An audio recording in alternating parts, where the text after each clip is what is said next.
Hello students, कैसे हैं आप सब लोग। आई होप आप सभी स्टूडेंट्स बहुत अच्छे होंगे। मैं Tanvir sir Adarsh mission high school से welcome to my channel students study with Tanvir sir में आप सभी स्टूडेंट्स का बहुत बहुत स्वागत है। तो स्टूडेंट्स, आज हम इस वीडियो के अंदर क्लास 9 सब्जेक्ट साइंस का चैप्टर 1 जो है इसका स्टूडेंट्स हम सेकेंड पार्ट जो है वो रीड करने वाले हैं। पार्ट का नाम था जैसे हमारे आसपास के पदार्थ यानी मैटर इन आवर सराउंडिंग्स। तो चलिए स्टूडेंट्स, 1.5 छूट गया था हमारा वाष्पीकरण। पदार्थ की आवश्यकता मतलब पदार्थ की आवश्यकता बदलने के लिए क्या सदैव ऊष्मा देना पड़ता है या दाब बदलना आवश्यक है। तो स्टूडेंट, थोड़ा अपने माइंड में आपको सोचना है कि अगर मुझे पदार्थ की आवश्यकता बदलनी है, मतलब मुझे ठोस से द्रव में चेंज करना है या द्रव से मतलब पानी से मुझे अगर उसको गैस में बदलना है, तो क्या मुझे उसमें ऊष्मा यानी गर्म करना पड़ेगा और उसमें प्रेशर देना पड़ेगा। तो ऑब्वियसली देना पड़ेगा, क्योंकि अगर मुझे ठोस से अगर लिक्विड चाहिए तो मुझे उसे गर्म करना पड़ेगा। जिस तरह बर्फ़ से मुझे पानी बनाना है, अगर मुझे पानी से उसको बनाना है गैस, तो मुझे और उसे क्या करना पड़ेगा, गर्म करना पड़ेगा। अगर ठोस से मुझे डायरेक्ट ही क्या करना है, गैस चाहिए, तो उसका मुझे क्या करना पड़ेगा, ऊर्ध्वपतन करना पड़ेगा। अगर मुझे गैस से डायरेक्टली मुझे ठोस चाहिए तो उसका मुझे क्या करना पड़ेगा, निक्षेपण करना पड़ेगा। ये प्रक्रिया करना मतलब प्रेशर वहाँ पे करना ही पड़ेगा। ये प्रोसेस तो यूज़ करनी पड़ेगी। तो आगे स्टूडेंट्स दिया हुआ है, जिसमें बिना क्वथनांक पर पहुंचे क्या कोई द्रव वाष्प में बदल सकता है। अब स्टूडेंट्स, मैंने आपको पहले ही बताया क्वथनांक मतलब क्या, ऐसा कह सकते हैं टेम्परेचर, जिस टेम्परेचर पर कोई पदार्थ जो है वो गैस अवस्था में बदल जाए, तो उस अवस्था को क्वथनांक बोलते हैं उस पदार्थ का, यानी मतलब उस पर वो गैसीय फॉर्म बदल जाएगा। लेकिन यहाँ पे क्या दिया है कि ऐसा कोई द्रव है क्या जो उसके वाष्प अवस्था में मतलब उसका क्वथनांक पर बिना पहुंचे ही क्या हो जाए, वाष्प में रूपांतरण हो जाए। तो ऐसा कोई पदार्थ है क्या। और उसके बाद आगे दिया, जल को खुला छोड़ देने पर यह धीरे धीरे वाष्प में परिवर्तित हो जाता है। तो ये तो स्टूडेंट्स आपने देखा ही होगा, जैसे बारिश के दिनों में आपके छत पर पानी भरा रहता है, तो आपने देखा होगा जैसे ही उस पर थोड़ा सूरज धूप निकलती है तो वो पानी जो होता है वो क्या होता है, गायब हो जाता है। जबकि वो स्टूडेंट्स पानी गायब नहीं होता है, वो जो पानी जो होता है उसका क्या होता है, वाष्प में रूपांतरण हो जाता है। वही यहाँ पे स्टूडेंट्स हमें दिया गया है। तो आगे दिया, जिस तरह गीले कपड़े जो होते हैं वो सूख जाते हैं, इन दोनों उदाहरणों में जल का क्या हुआ होगा। तो जल स्टूडेंट्स क्या होगा, वहाँ वाष्प बन के उड़ गया होगा हवा के साथ। हम जानते हैं कि पदार्थ के कण हमेशा क्या होते हैं, गतिशील होते हैं। पदार्थ के कण जो होते हैं वो स्टूडेंट्स हमेशा क्या होते हैं, गतिशील होते हैं और कभी नहीं रुकते हैं। एक निश्चित तापमान पर गैस, द्रव, ठोस के कणों में विभिन्न मात्रा में गतिज ऊर्जा होती है। चाहे वो ठोस हो, द्रव हो या गैस हो, उनके अंदर क्या होती है, एक निश्चित मात्रा में, ठीक है, एक निश्चित तापमान पर उसके अंदर क्या होती है, एक निश्चित तापमान पर उनकी निश्चित गतिज ऊर्जा होती है। मतलब जब उसे हम गर्म करेंगे, ठीक है, जैसे गैस है, ठीक है, द्रव है, तो वो अगर हम गर्म करेंगे तो क्या होगा, वो गैस की तुलना में क्या होगा, वो जल्दी फैलेगा, विस्तरण कम होगा। लेकिन गैस जो होगा वो अगर उसे हम गर्म करेंगे तो उसके कण तो वैसे ही दूर होते हैं, गैस के कण, तो क्या होंगे, फटाफट वो विस्तरण यानी फटाफट क्या हो जाएंगे, वो यहाँ से भाग जाएंगे, मतलब 9 तो 11 हो जाएंगे इतनी जल्दी। जबकि ठोस में क्या होगा, थोड़ा टाइम लगेगा। तो वो यहाँ पे कह रहा है गतिज ऊर्जा होती है। गतिज मीन्स क्या, जल्दी जल्दी दूर होने की एनर्जी होती है सबके अंदर, एक उसका सबका अलग अलग टेम्परेचर होता है। उसके बाद आगे दिया हुआ है, अब आगे का पॉइंट स्टूडेंट्स हमें कह रहा है कि द्रवों की सतह पर स्थित कणों के कुछ अंश में इतनी गतिज ऊर्जा होती है कि उनके जो कण के बीच का जो आकर्षण बल जो होता है स्टूडेंट्स, वो आकर्षण बल क्या होता है, टूट जाता है, जिससे उनके कण जो होते हैं वो क्या होते हैं, मुक्त हो जाते हैं, यानी 9 2 11 हो जाते हैं। उसके बाद आगे कह रहा है कि क्वथनांक से कम तापमान पर, अब स्टूडेंट्स यहाँ पे एक डेफिनेशन है कि उसका जो क्वथनांक है, क्वथनांक से कम तापमान पर द्रव के वाष्प में परिवर्तन होने की इस प्रक्रिया को उसका वाष्पीकरण जो है वो कहा जाता है। इसको आप सभी स्टूडेंट्स को ध्यान रखना है। मीन्स क्या, उसका जो क्वथनांक है उससे कम तापमान पर अगर कोई द्रव वाष्प में बदल जाता है तो उस प्रक्रिया को वाष्पीकरण कहा जाता है, जिसे मतलब पानी में से वाष्प में बदलने की प्रक्रिया कहते हैं। तो आपको सिर्फ ध्यान रखना है क्वथनांक से कम तापमान पर, ठीक है।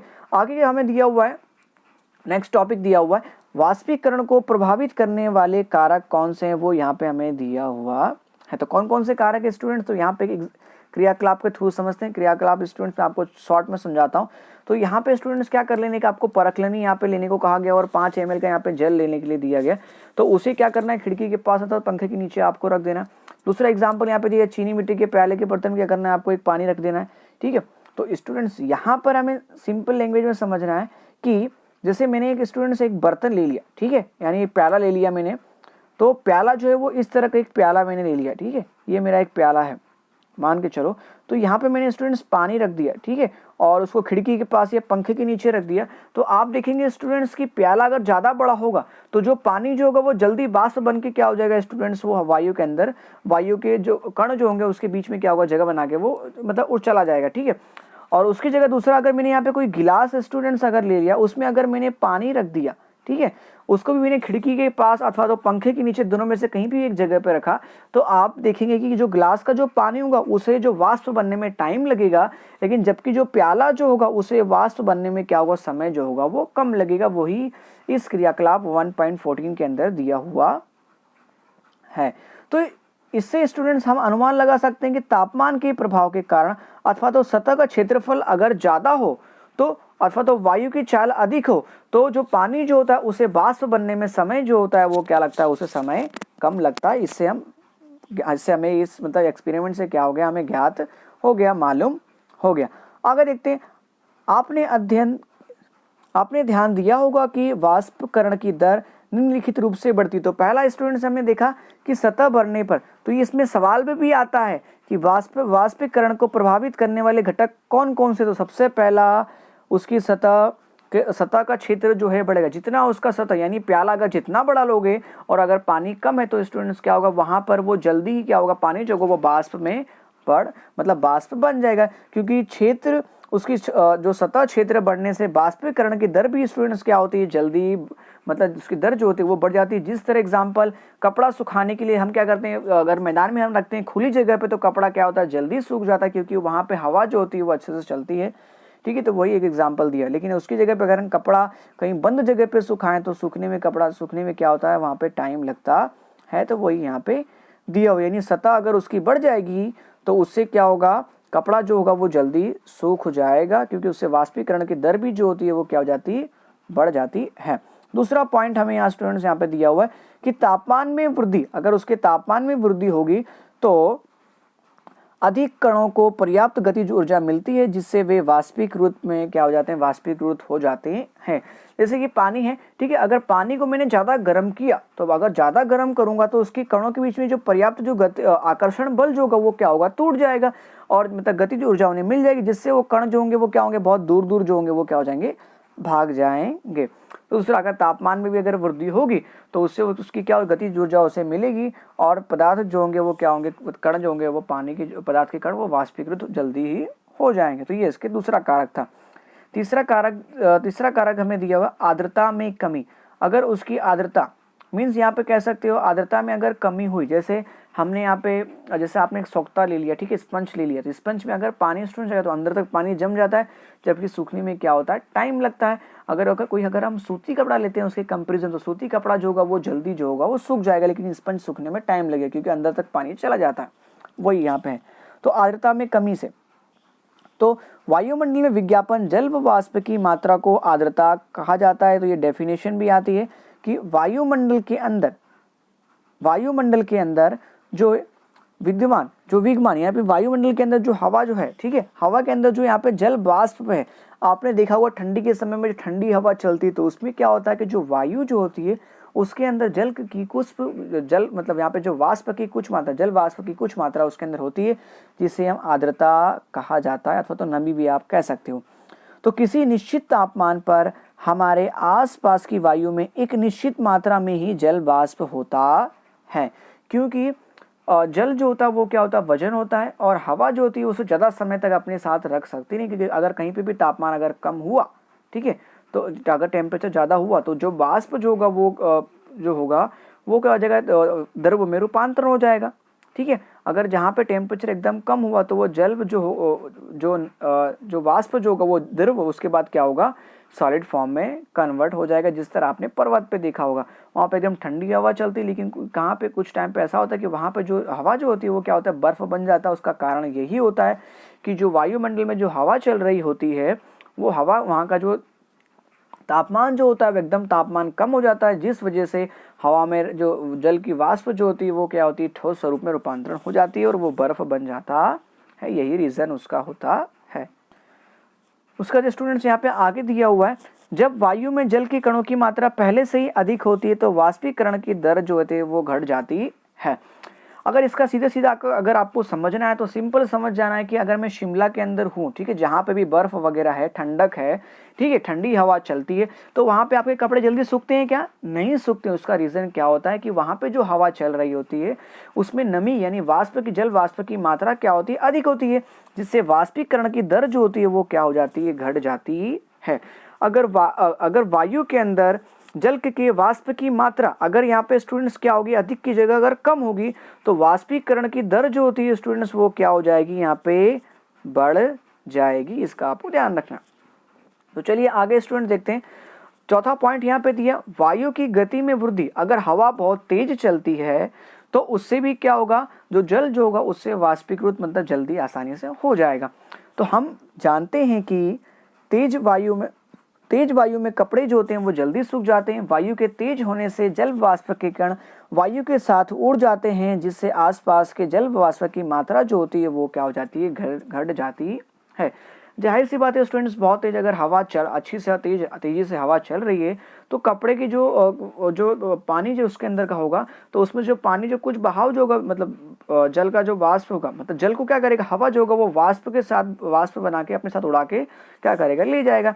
इस प्रकार जल के वाष्प की मात्रा जो होती है वो क्या हो जाती है स्टूडेंट्स, यहाँ पे जो होती है वो घट जाती है, क्योंकि वायु के अंदर जो होगी वो क्या, नमी आ जाएगी, जिससे वाष्पीकरण की दर जो होगी वो क्या हो जाएगी, यहाँ पे घट जाती है, प्रभावित होता है। तो वही यहाँ पे दिया हुआ है। तो इस तरह 4 हमने घटक पढ़ लिए। तो स्टूडेंट्स पहला हमने टॉपिक पहला क्या पढ़ा इसके अंदर स्टूडेंट्स हमने यहाँ पे, कि अगर उसके क्षेत्रफल में अगर बढ़ोतरी होगी तो उसके क्या होगा, वहाँ क्षेत्रफल में बढ़ोतरी होगी तो वाष्पीकृत को क्या होगा, प्रभाव पड़ेगा। अगर उसके तापमान में अगर वृद्धि होगी तो भी स्टूडेंट्स क्या होगा, उसके वाष्पीकृत को क्या होगा, प्रभाव पड़ेगा। और तीसरा पॉइंट पड़ा, अगर आर्द्रता में कमी होगी तो भी क्या होगा, वाष्पीकृत का प्रभाव पड़ेगा। अगर वायु की गति में वृद्धि होगी तो भी क्या होगा, वाष्पीकरण को क्या होगा, प्रभाव पड़ता है। उसके बाद आगे का टॉपिक हमारा दिया हुआ है 1.5.2 दिया हुआ है, वाष्पीकरण के कारण शीतलता कैसे होती है। आगे वाष्पीकरण अगर हुआ तो शीतलता जो होगी वो कैसे होगी, तो हमें पढ़ना है यहाँ पे। खुले हुए बर्तन में रखे द्रव में निरंतर वाष्पीकरण होता रहता है। वाष्पीकरण के दौरान कम हुई ऊर्जा को पुनः प्राप्त करने के लिए द्रव के कण अपने आसपास से ऊर्जा अवशोषित कर लेते हैं। अगर स्टूडेंट्स मैंने कोई बर्तन यहाँ पे रख दिया एग्जाम्पल के तौर पर, उसमें द्रव्य कुछ है तो निरंतर स्टूडेंट्स क्या होगा, जैसे हवा लगती है, जो हवा आती है तो हमारा जो पानी जो जिस बर्तन में रखा होता है तो वो पानी जो होता है वो धीरे धीरे क्या होता है, वाष्पीकरण उसका होता रहता है, मतलब पानी जो होता है वो कम होता रहता है, जिससे उसकी ऊर्जा जो होती है वो क्या होती है, यहाँ पे कम हो जाती है। और पुनः प्राप्त करने के लिए द्रव के कण जो होते हैं वो क्या करते हैं, आसपास से ऊर्जा क्या करते हैं, अवशोषित कर लेते हैं, मतलब पानी को क्या करते हैं, वाष्प में बदल देते हैं। इस तरह आसपास से ऊर्जा के अवशोषित होने के कारण शीतलता हो जाती है। जिसका एग्जाम्पल अगर आपको समझना है मोटा मोटा, तो आपके घर में अगर कूलर है तो कूलर आप देखेंगे कि कूलर जब चलता है, ठीक है, वहाँ अगर हवा आ रही है, ठीक है, बीच में नीचे हमने क्या पानी रखा, तो पानी क्या करता है, पानी जो होता है वो जो अंदर हमारा फैन चलता है तो फैन क्या करता है, उस पानी को क्या करता है और वाष्प में कन्वर्ट करता है, और मतलब हवे के अंदर, हवा के कण के बीच में जो जगह जो होती है उसमें क्या करते हैं, पानी के जो कण जो होते हैं वो मिल जाते हैं और फिर ठंडी ठंडी हवा में हवा आती है। लेकिन उसका उसमें इसमें घाटा भी क्या होता है कि जहाँ पे भी आप कूलर आपने लगा के रखा है उसकी जहाँ जहाँ पर हवा जाएगी वहाँ पर आपको पानी की जो चिपचिपाहट जो है, ठीक है, नमी जो है वहाँ पे मिलती है। उसका रीज़न क्या होता है कि कुछ समय बाद जो हवा जो होती है वो क्या होती है, उसमें टेम्परेचर मतलब तापमान कम होने के कारण जो नमी जो होती है वो नमी क्या होती है, वाष्प जो होता है वो छूट जाता है, जिससे वहाँ पे क्या होता है, पानी भेज जो होता है वो दिखाई देने लगता है। यही कारण होता है कि जब हम कूलर यूज़ करते हैं तो उससे हमारे शरीर में पसीना ज़्यादा आता है अथवा जो दीवार जो होती है वो गीली हो जाती है।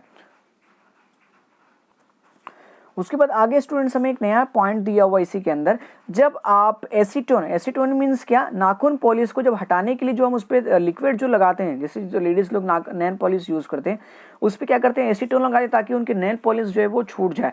तो उनकी हथेली पर जब वो गिराते हैं तो स्टूडेंट्स क्या होता है, तो हथेली अथवा तो उसके आसपास की जो ऊर्जा क्या होता है वो जो होता है द्रव जो होता है वो प्राप्त कर लेता है और क्या करता है वो वाष्पीकृत हो जाता है, जिससे हथेली पर हमें क्या होता है, शीतलता यानी ठंडक जो होती है वो क्या होती है, महसूस होती है। तो उसका स्टूडेंट्स रीजन क्या था, क्योंकि जो एसीटोन जो होता है वो हमारी हथेली और जो आसपास के जो कण जो होते हैं उससे क्या करता है, वो ऊर्जा प्राप्त कर लेता है और जिससे क्या होता है वो उसमें वाष्पीकृत हो जाता है।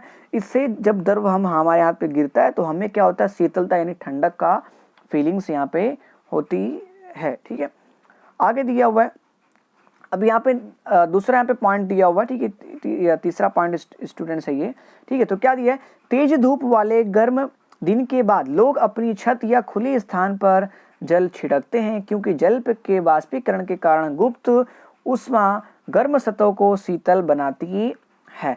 आपने स्टूडेंट्स ये गर्मी के दिनों में देखा होगा कि हम क्या करते हैं, रात को सोने से पहले क्या करते हैं, अपने घर के आंगन में क्या करते हैं, पानी छिड़कते हैं, अथवा तो जो छत पे हमारा टेरिस होता है उस पे हम पानी छिड़कते हैं, फिर उस पे हम क्या करते हैं, सोते हैं।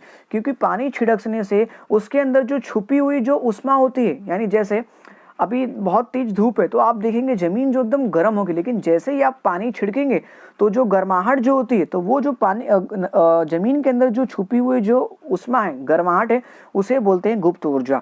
तो जैसे ही हम पानी छिड़कते हैं तो जमीन के अंदर जो छुपी हुई जो उष्मा यानी जो गर्माहट जो होती है, अथवा तो छत पे छुपी हुई जो गर्माहट जो होती है वो क्या होती है, पानी फेंकने से जो होती है वो क्या होती है, वाष्पीकृत होकर क्या हो जाती है, उड़ जाती है, जिससे वो जमीन अथवा तो जो हमारा छत का जो फर्श जो होता है वो क्या होता है, हमें शीतलता प्रदान करता है। क्योंकि क्या होता है, वाष्पीकरण के कारण शीतलता होने का उदाहरण यहाँ पे दे सकते हैं, क्योंकि वहां पे जो गर्माहट जो होता है उससे क्या होता है, जो पानी हम छिड़कते हैं वो क्या होता है, वाष्पीकृत हो जाता है और क्या करता है, वो गर्माहट को किसी और जगह पे मतलब ले जाता है। लेकिन आपने ये भी नोटिस किया होगा, जब हम पानी डालते हैं तो पानी जो होता है वो पानी के एकदम गर्म हो जाता है, उसमें से कुछ पानी का जो अंश जो होता है वो वाष्प बन के उड़ जाता है।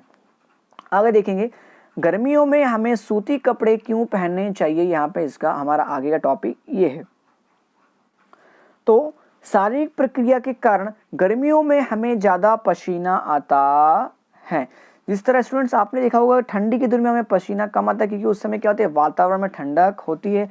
जैसे कि आपको एक एग्जांपल दूं कि अगर कोई इंसान एक एसी में काम करता है और एक इंसान जो है वो नॉन एसी में, दोनों सेम ही इंसान मतलब अलग अलग जगह पे काम करते हैं, लेकिन एक इंसान जो एसी में दूसरा नॉन एसी में काम करता है, तो आप देखेंगे एसी वाला इंसान जो होगा वो 10 घंटे की जगह 12 घंटा 15 घंटा काम करेगा उसके शरीर में, लेकिन आलस उसे नहीं आएगा। लेकिन जो इंसान अगर बिना एसी यानी पंखे के नीचे बैठा हुआ है स्टूडेंट्स, उसे क्या होगा, आलस आएगा और वो 10 की जगह 15 घंटे जो है वो काम भी नहीं कर पाएगा और उसे प्रॉब्लम्स होगी। तो यहाँ पे अगर आपको शीतलता मिलती है तो हम क्या होता है, लंबे समय तक स्टूडेंट्स क्या कर सकते हैं, हम यहाँ पे काम कर सकते हैं। इससे हमें ये क्या होता है, ज्ञात होता है। उसके बाद इसे हम थोड़ा बाद में पढ़ेंगे स्टूडेंट्स। पहले हम देखते हैं कि हम जानते हैं कि वाष्पीकरण के दौरान द्रव की सतह के कण हमारे शरीर या आसपास से क्या करते हैं, ऊर्जा प्राप्त करके वाष्प में बदल जाते हैं। तो हमने यहाँ पे देखा कि जब वाष्पीकरण के दौरान जो द्रव की जो सतह के जो कण जो होते हैं हमारे आसपास से ऊर्जा प्राप्त करके वाष्प में क्या हो जाते हैं, बदल जाते हैं। जैसे कि गर्मी के दिनों हम यहाँ पे स्टूडेंट सूती कपड़ा पहनते हैं तो हमारा जो पसीना जो आता है वो क्या, सूती कपड़ा जो होता है, पसीना मतलब एक तरह का पानी कह सकते हैं, उसे क्या करता है, सोख लेता है और जब धूप पड़ती है तो वो क्या होता है, वो जो सोखने का पानी जो होता है वो हमारा उड़ जाता है। तो वाष्पीकरण की प्रस्तुत